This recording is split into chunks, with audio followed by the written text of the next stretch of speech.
Hey everybody, it's Wade and Ryan here for NFL in London. We are here. It is the first international game. That means it's week 4, where the Oakland Raiders are hosting the Miami Dolphins, and Ryan and I are fortunate enough to be at the training grounds for the Oakland Raiders here in Penny Hill in the lovely town of Bagshot. Everyone's favorite place. It's just fun to say, really. Bagshot, yeah. That and Staines and Slough. Staines, Slough, Bagshot. It's so we can knock it off the bucket list now. It's all off the list. It is. The Bagshot. But this is incredible. We're here, week 4, Raiders versus Dolphins. This is not the matchup of the 70s and 80s when it could have been a classic. No, there's no Jim Plunkett in this one. There's no Plunkett or no Dan Marino. This could be ugly, or it could be one of those games which actually becomes the exciting one because expectations are so low for both of these teams. Both struggling. Miami very much. Oakland needs a win. Yeah, Miami after beating New England, there was that hope, and now it's kind of fallen apart a bit. Well, the Raiders have been the Raiders for the last Raiders have been hemorrhaging, years. as in they've got no home, as regular Raiders do. I think it's interesting that the line started that the Dolphins were favored by 7, and then it dropped down to 4 points. So the Dolphins 4-point favorites. We're not sure if Tannehill's going to start, or if they're going to replace him with Moore. A lot of questions remain in this game. Why did it drop? I know that they've talked that the Miami players, particularly the defense, was very upset with the defensive coach last week, thinking that maybe he didn't play them right, and there's sort of been some dissension in the locker room.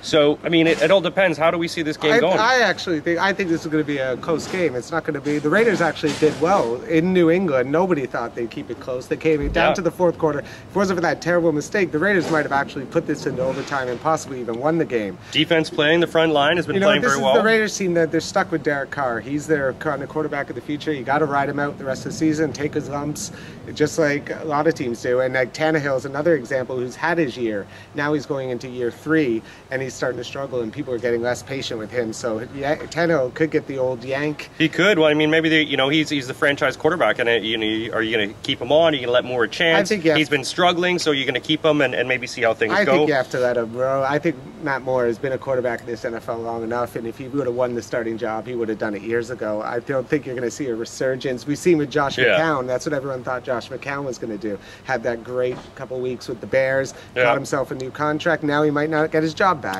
Yeah, and we don't want him back anyway. I think exactly. So I think this is going to be I am going to say the Raiders are actually going to keep it close. They might not win, but I think it's going to come down to a field goal to win it, and I think the Raiders will cover the spread. I think it's going to be a high-scoring game. I think when we traditionally look at the Wembley games, there is a lot of high scoring. Interestingly enough, Ryan and I were talking to Terrell Davis. Terrell Davis, TD? Just name-dropping, just because we're here, we're talking to Terrell Davis, and we're just talking about how the funk gets into a room, how when your team gets to 0-3, how it's hard to break past the fact that you feel, even as a losing team, the fans feel it. And it's very difficult when you just sort of acknowledge just being a loser. The Raiders are the 40-year-old virgin of football, basically, along with the Buffalo Bills. Just getting that funky, you just give up. And it's how long do you stay in the funk for? Keeps going. So I actually think, you know what, it's all about Derek Carr. Like in any team, it's about the quarterback. Once you get that quarterback for the future, all the rest falls into place. So I think Raiders, Derek Carr, he has actually been okay. Not bad to go. Expectation. Doesn't have a lot of weapons. Injury to Maurice Jones-Drew. So I actually think Derek Carr, give him a chance. He's going to do all right. And James Jones, who's on my fantasy team, you're my man. I'm sure Ryan will talk to him later about that. I agree. I think it's going to be high scoring. I think that the Raiders are going to keep it tough. I think they're really here to play. They've been here for the whole week. And from the players that we've talked to and the players we've seen, it looks like they're quite hungry for it.